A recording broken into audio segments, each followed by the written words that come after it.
The Martin Lindstrom Video Report. New and innovative ways of building brands.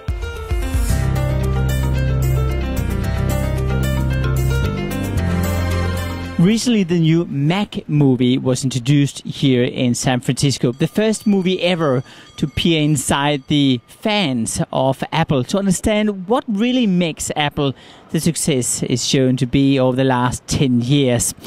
I caught up with one of the directors behind the movie in Israel, Tel Aviv, and here's what they said.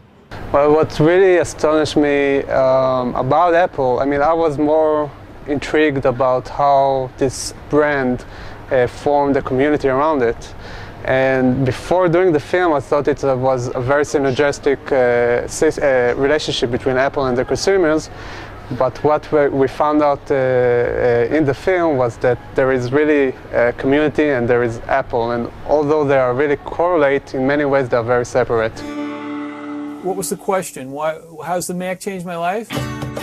It's kept me isolated, it's kept me from having a wife, it's kept me from having a life. First of all, I've never knowingly slept with a Windows user, ever. Apple did do a lot to inspire the community. I mean, with the commercial in 1984, they really appealed to those who wanted to think different. Mac users, we banded together because there weren't very many of us. They felt they were part of a movement, a social movement around the computer. That's the great part of working on a revolution, right? You think you're changing the world, and I think we did change the world. So long as they continue to build the mystery around the products and the inspiration and the anticipation, I think probably Apple will continue its success. I would say that Muslims go to Mecca, we come to Mecca. You don't understand how big this is, how big it's going to be. I mean, the loyalty to the brand, it's pretty amazing. When I asked them somehow about a criticism about Apple and Steve Jobs, you've seen that they are really safeguarding the company's name and the CEO. 2007, give me a yes! Yes! New Zealand, Australia, Canada, Denmark, New York, Texas. Good morning. Thank you for coming. We're going to make some history together today. He really is the Walt Disney of technology. He is a power tripper, no doubt about it. I mean, with our movie, with MacHEADS, when we first aired the trailer on YouTube, it got, I think, around the 250,000 views. And most of the discussion was about Apple and how much, and I mean, they took it to Apple versus PC, but there was a lot of criticism about Apple. You could see it in the talkbacks and the reaction to the movie. Is the problem that Apple is not really listening to its fans? I think that if you look at the history of Apple, you would say that they are not. That they have clear strategy, and I think it's probably because of Steve Jobs' personality, that he knows exactly what he wants. I mean, if you look at back at 1998, when they demolished the floppy disk and went only with the FireWire, there was a lot of criticism from their fans.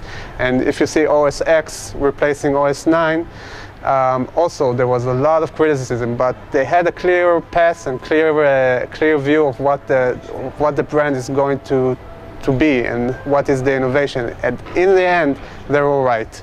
So I think they do listen, but they really do it their way.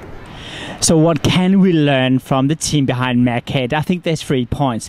Point number 1, it is the community which really has been driving the Apple brand to what it is today. And as the team behind the MacHEAD movie said, listen, for a while that team was really not nurtured by Apple. As a result, suddenly the brand started to become weaker. So those small communities are really the success. And I think a lot of brands should learn from that, because that really is what the brands of the future is going to be all about, to involve the communities. Now that leads me to point number 2, because rumors no longer will appear in the newspaper first. They will appear on blogs, they will appear on bulletin boards, they will appear on Facebook and LinkedIn and all sorts of other community-based websites. Now here's a very quick trick to you if you're not doing it already. go into Google and sign up to the Google alert function. That's where you can type in your brand name and the name of all your competitors, and you'll receive an email every day to warn you what's going out there on all the various blogs. That is a good indication of what's going to happen very soon, because it means if a rumor is happening there, you may stop it in time before it ends up as a headline in the local newspaper. Now that leads me to point number 3. In the future, there's no doubt about that you as a brand owner will hand over the entire ownership to the consumer. That means that they are going to run with the brand. And my question to you is, what are you going to do in order to do this handover in a smart way? No, the brand manual, the whole concept of the brand manual is going to disappear totally. Instead, I believe that we're going to give tools to the consumer, and they're going to spread the word of mouth to the world. They're going to build the brand. In principle, they're going to be the evangelists for the brand. It is a brave new world. It's a bit scary, but it's fascinating too. I'll jump on a plane, but see you next week, where I'm going to continue exploring new and innovative ways of building brands. The Martin Lindstrom Video Report. New and innovative ways of building brands.